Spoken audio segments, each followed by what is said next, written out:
আপনার নাম কি? নাম সোনা মিয়া। বোঝেন নাই হিন্দু না মুসলমান? আপনার বাড়ির মেয়ে ছাওয়ার লোক আছে না? কেন? ওদের সাবধানে রাখবেন। মানে? মাঝে মধ্যে আমার মাথা খুব গরম হয়ে যায়, তাদের উপরে অত্যাচার হইতে পারে। সাহেব, আমারে হাইকোর্ট দেখাইবেন না, আমি মানুষে হাইকোর্ট দেখাই। শোনেন, টাকার বাগটা ঠিক মতন 12 ঘন্টার মধ্যে পাঠায় দিবেন, নইলে আপনার আমি মরণের চুলকানিতে মলম লাগাই দিমু। বাসুরে খেপাই। ওই ফকুনির বাচ্চারা, আমার জুতা ছিঁড়ছে কেটা? পরে আমি দেখবার আইছি।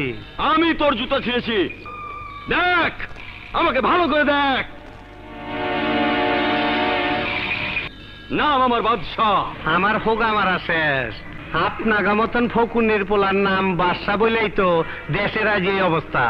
আল্লাহর কসম লাগে, বাড়ি দিস না। এই জীবনের প্রথম তুই আমার উপরে বাড়ি উঠেছ, আমি তোর বাইরে মাইরা ফেলাম।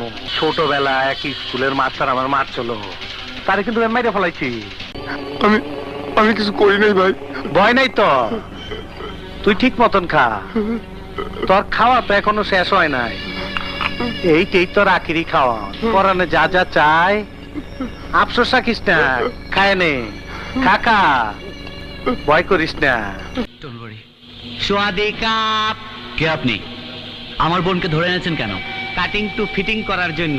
মানে? তোর সামনে তোর বইনের ন্যাংটা কইরা তোর চোখের সামনে আমার পোলাপান রেপ করবে। রেপ কি জিনিস জানোস তো? এই আর একটু দেখা।